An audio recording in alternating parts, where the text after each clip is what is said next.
Daniel resolveu, em algumas traduções, decidiu.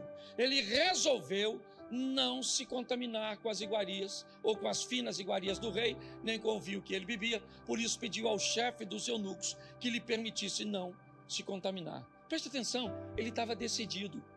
Ele não é o único príncipe que foi para a Babilônia.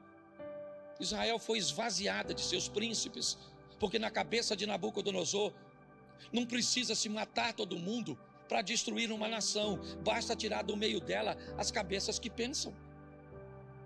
Faça que um povo desaprenda a pensar, faça com que um povo não desenvolva seu intelectual, e inevitavelmente, certo? Esse povo, ele não oferece resistência nenhuma, nada, gente. Essa semana eu passei na frente do quartel ali na Avenida Brasil, está entregue as traças.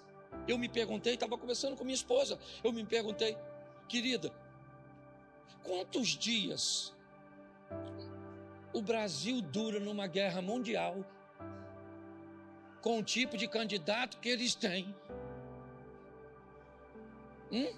para ir numa guerra? Quantos de nós aqui já deu um tirinho? Pode levantar a mão, levanta a mãozinha assim, isso aí, ok? Se tem uma guerra mundial, provavelmente a gente morre nos 3 dias e não vai ressuscitar igual Jesus não, certo? Pode até ressuscitar na glória. É só para você entender como as coisas são. Para eliminar um povo, basta tirar dele as cabeças que pensam. Por isso talvez pensar tenha sido ou esteja sendo um grande crime. Daniel decidiu, não vou me contaminar, é uma decisão dele. Ele pede o Aspenaz, que era o chefe, né, que havia sido determinado para recebê-lo. Ele, de uma forma muito coerente, ele não desafia, ele diz, não, nós não vamos, eu estou decidido. Mas ele diz, mas vocês podem parecer desnutridos. Ele diz, então façam uma experiência conosco durante um período. Há toda uma situação, mas Aspenaz não fez Daniel voltar atrás. A fornalha não fez os amigos de Daniel voltar atrás. A cova dos leões não fez Daniel voltar atrás, porque ele estava decidido. Não foi sorte, foi um poder de decisão, certo? Que ele conseguiu conduzir até o final. 1 Crônicas, capítulo 12, verso 38, talvez seja uma boa reflexão para nós. 12:38 de 1 Crônicas. 1 Crônicas 12:38. Isso. E todos estes homens de guerra, postos em ordem de batalha, vieram a Hebrom. Vieram a Hebrom como? Como? Resolvidos a proclamar Davi como rei sobre todo Israel. Certo? Preste atenção. Estavam todos resolvidos. Davi vai reinar. Davi vai reinar. Depois você lê o texto. Todos resolvidos, todos. O poder de decisão das pessoas que andavam com Davi. Olha só. Talvez essa seja uma boa dica para nós observarmos que tipo de pessoas está andando conosco. Os homens que estão andando com Davi estão resolvidos de que ele vai ser rei, não apenas em Judá. Ele não vai reinar apenas no comando de 2 tribos. Ele vai reinar em todo Israel.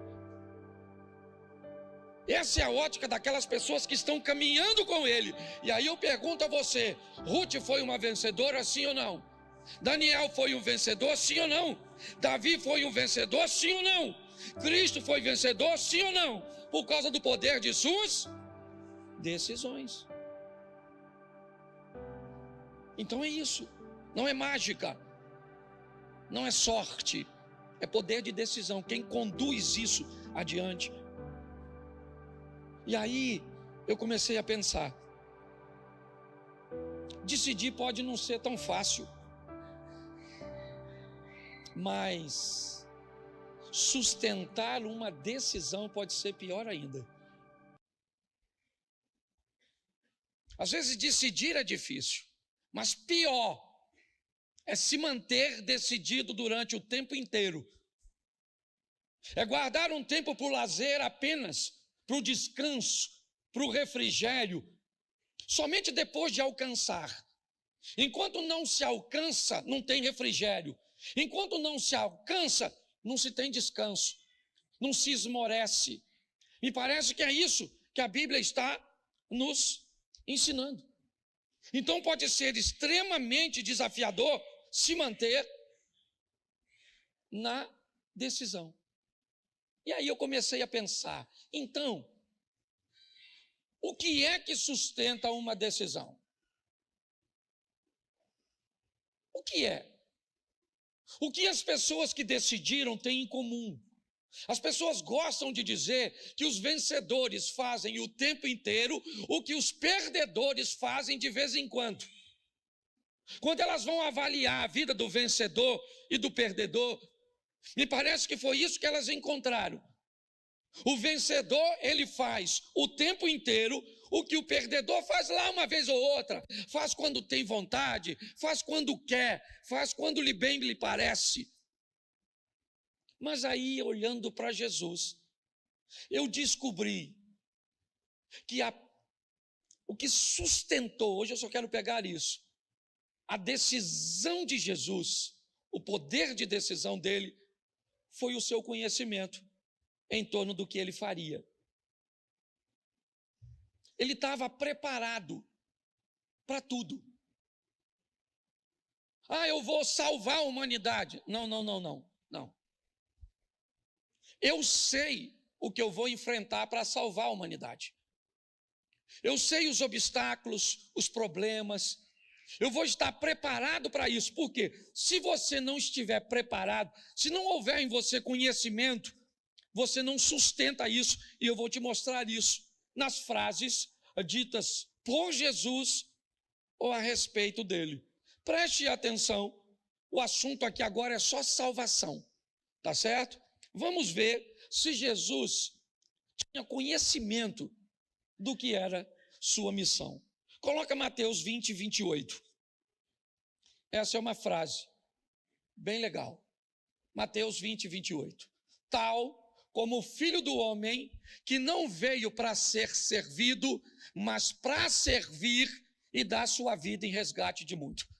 Ele não tem problema com a morte, ele já sabe que vai morrer. A morte não ameaça Jesus.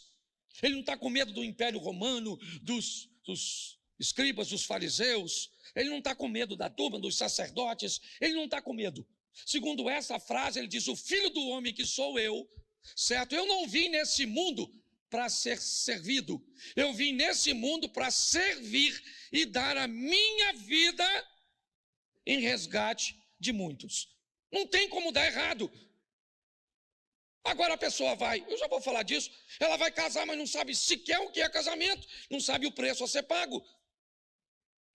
Ela quer caminhar com Deus, mas pensa que não custa nada, porque alguém lhe disse que era de graça, e ela entendeu a graça como algo que não se paga, que não precisa fazer nada.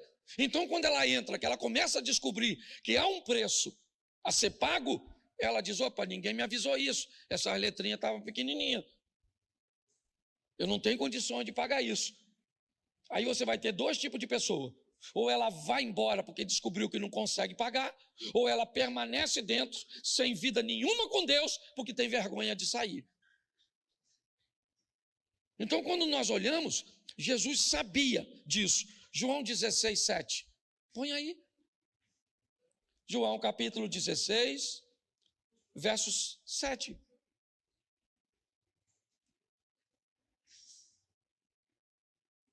Isso.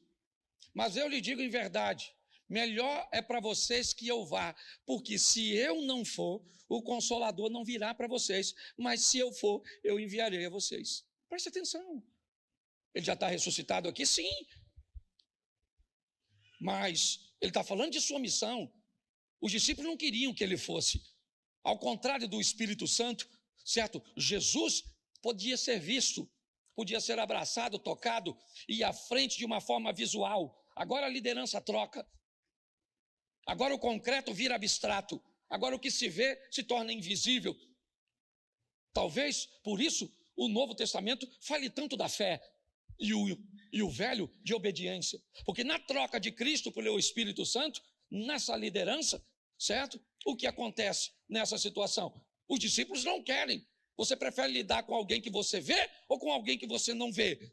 É muito mais fácil lidar com a liderança de Cristo. Mas aí ele diz, é necessário, eu não posso ficar aqui. Não posso. Eu tenho que ir embora. Ele sabia o que estava fazendo. E esse é o motivo de seu sucesso. João 13, 21. João 13, 21. Depois de dizer isso, Jesus se angustiou em espírito e afirmou, em verdade vos digo, que um de vocês vai me trair. Ele estava caminhando com um traidor. Preste atenção, ele não tem problema com traição. Ele não tem problema, sabe? Pessoas chegavam, pessoas iam. Durante a pregação de Jesus, pessoas iam embora e paravam de ouvi-lo, porque não estavam gostando do que eles estavam falando. Certa ocasião, ouviram uma palavra dura de João Batista. Sabe o que eles fizeram?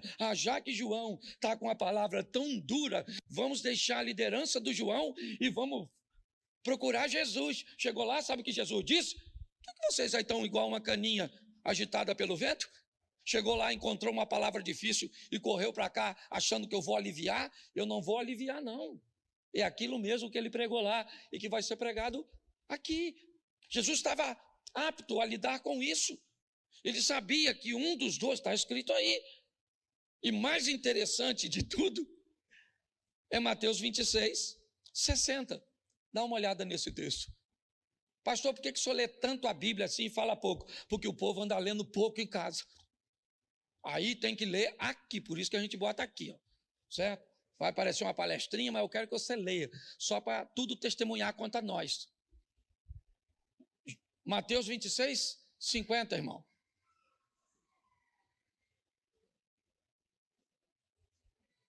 Isso. Jesus, porém, lhe disse o quê?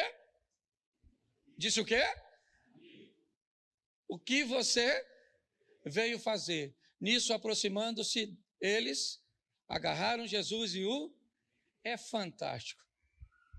Se não fosse Jesus, eu diria que era um sarcasmo. Quem é que está chegando com os caras para prender? Jesus. O Judinha. Lá vem o Judas. Sim ou não? Quando Jesus vê o Judas, o que ele diz? Amigo. Pô, chamar um traidor de amigo. O que Jesus está dizendo, na verdade, é o seguinte: não interessa quem ele seja e nem o que ele está fazendo. Se o que ele faz me aproxima de meu propósito, ele não é meu inimigo, ele é meu amigo.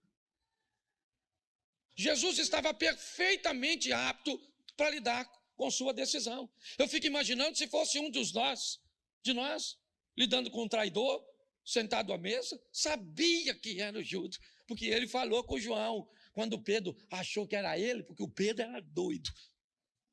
Então, quando Jesus falou, tem um aqui que vai me trair, o Pedro ficou com medo de perguntar a Jesus.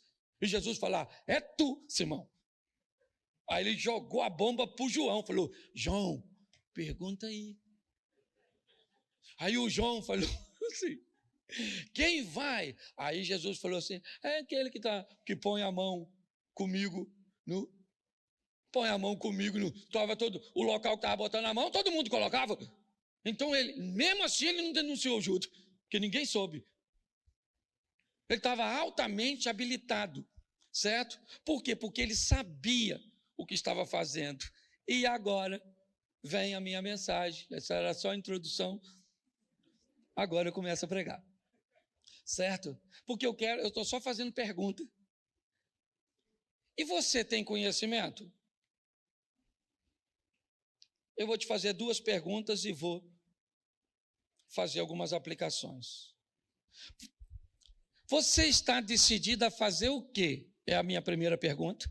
E a minha segunda é: você está decidida a parar de fazer o quê? Porque provavelmente tem coisa que nós estamos querendo fazer e tem coisa que nós estamos querendo parar de fazer, certo? Então, a minha pergunta é o seguinte, deixa eu fazer aqui. Você está decidido a orar? Não precisa levantar a mão não, só estou usando exemplo. Ah, pastor, estou decidido a orar, mas não oro. Pastor, eu estou decidido a ler a Bíblia, mas não consigo ler não. Pastor, eu estou decidido a jejuar, mas não jejuo. Pastor, eu até decidi perdoar minha sogra, mas não consigo. Pastor, eu estou querendo melhorar minhas notas na escola, mas não consigo. Pastor, eu estou querendo arrumar um pretendente, uma pretendente, e não consigo. Pastor, eu estou tentando reconquistar a confiança do meu cônjuge, da minha família, eu não consigo. Pastor, eu estou querendo guardar dinheiro, mas não consigo. Pastor, eu estou tentando parar de mentir e não consigo. Pastor, eu estou tentando parar de trair, mas não consigo. Pastor, eu estou tentando parar de falar dos outros, mas não consigo. Pastor, eu estou tentando emagrecer e não consigo. Pastor, eu estou tentando parar de xaropar, não consigo. Pastor, eu estou igual a caipora, fumando tudo e não consigo. Pastor, eu estou tentando parar de gastar e não consigo. Bom, por que é que nós não temos força para levar adiante essas decisões? Provavelmente porque não sabemos muito a respeito daquilo que nós queremos fazer. Então eu peguei só 2 exemplos, certo? Para tentar te ajudar, porque esse é meu propósito, porque quando eu te ajudo, eu também me ajudo. Suponhamos que você diga hoje assim, eu sei que esse não é o caso de ninguém, é só hipoteticamente. Pastor, eu estou querendo parar de mentir. Eu e Pinóquio andamos juntos. E aí eu vou te perguntar, o que você sabe sobre a sua mentira? Vamos lá? Qual é o tipo de mentira a sua? Aí você vai me dizer assim, pastor, mentira, e leva para o inferno, sim ou não? Mas se você botar tudo no mesmo saco, você nunca vai conseguir parar de mentir. Então você tem que descobrir que tipo de mentiroso é tu. Entendeu? Tá certo? E não lembro de ninguém agora. Porque tem gente que vem para o culto e tem a coragem de dizer que Deus está falando com quem não veio. Já viu? Você fala uma palavra, a mulher fala, meu marido tinha que estar aqui para escutar isso. Tinha, Deus trouxe a pessoa errada, a senhora. Deus se enganou na hora de trazer a senhora. Então a mensagem é para quem veio, não é para quem não veio, não. Tá? A mensagem é para nós, certo? Nem que seja para nós instruirmos outros, mas a grande verdade é essa. Bom, então tem 2 tipos de mentira, ou de tipo de mentiroso aqui, que você vai lembrar de alguém agora. Não deveria, mas vai. Certo? Eu minto para encobrir meus erros ou minhas irresponsabilidades. É o mentiroso, sabe, que ele esqueceu de fazer, ou estava com preguiça de fazer, ou fez errado e quebrou. E aí ele precisa de uma mentira para encobrir o erro, a preguiça. Por que você não foi no culto? Estava com febre. Pastor, aconteceu um problema. O que é isso? Isso é uma mentira para encobrir algo, certo? Que você se envergonha. Então você sabe que tipo de mentira você mais mente? Ô pastor, na verdade, a minha mentira não é essa não. Eu sou altamente responsável, tá bom? Não tenho responsabilidade nenhuma, nem erro, nem ando quebrando nada. O meu tipo de mentira é para eu parecer melhor e ser aceito pelas pessoas. Você sabe que eu já vivi isso quando eu era novo? Às vezes eu estava num ambiente e alguém lançava um filme no cinema menino, eu assim, naquela época eu não lembro assim com quantas vezes eu fui no cinema não, porque o dinheiro assim era, pra você ter noção, eu tinha um sonho de comer aquela tortinha de banana do McDonald's. Olha o meu sonho. Sabe aquela música, o ladrão foi lá em casa, quase morreu do coração. Eu acho que foi composta lá quando eu morava lá na beirada do Rizia, lá com meu pai, lá que você trabalhava com o Valdir. Estou falando sério, uma casa tão apertada que para o sol entrar, nós tínhamos que sair. Não cabia nós e o sol. Mas quando alguém falava assim, viu o filme? Tal! Eu falava, vi, mas não lembro assim direito, que eu dormi.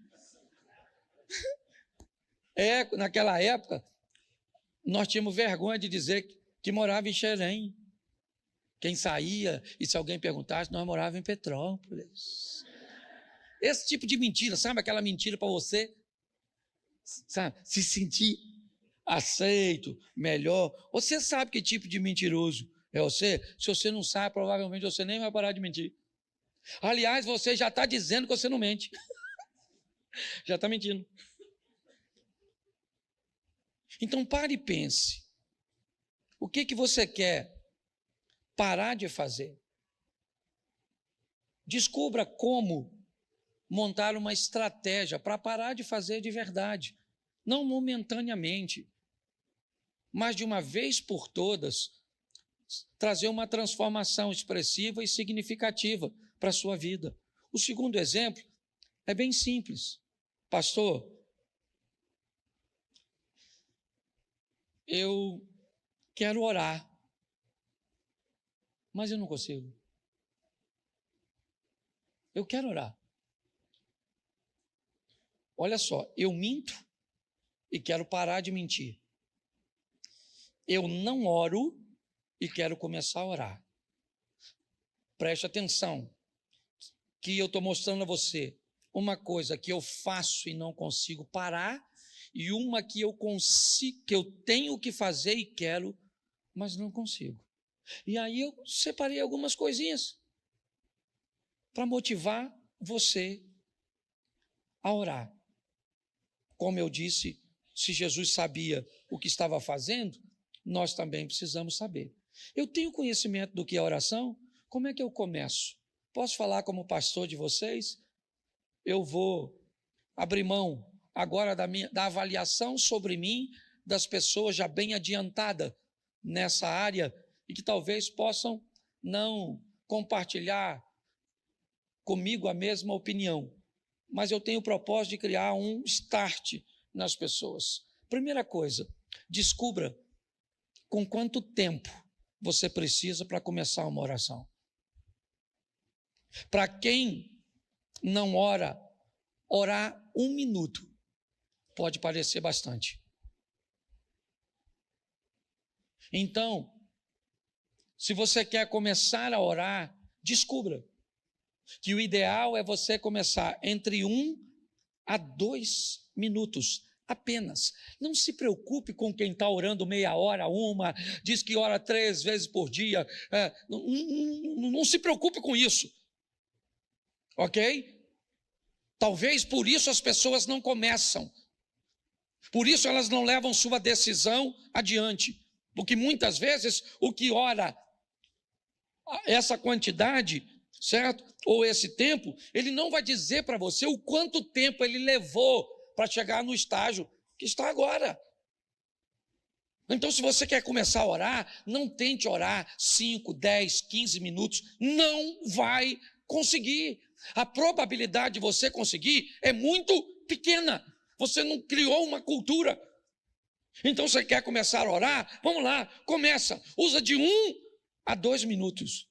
Pastor, mas o que é que eu falo de 1 a 2 minutos?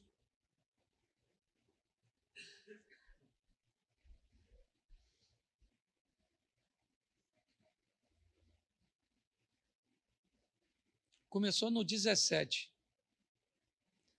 Eu vou mostrar para vocês o que é 2 minutos. Imagine que eu estivesse orando. Ou você também. Tenta aí fazer uma oraçãozinha na sua mente. 2 minutinhos.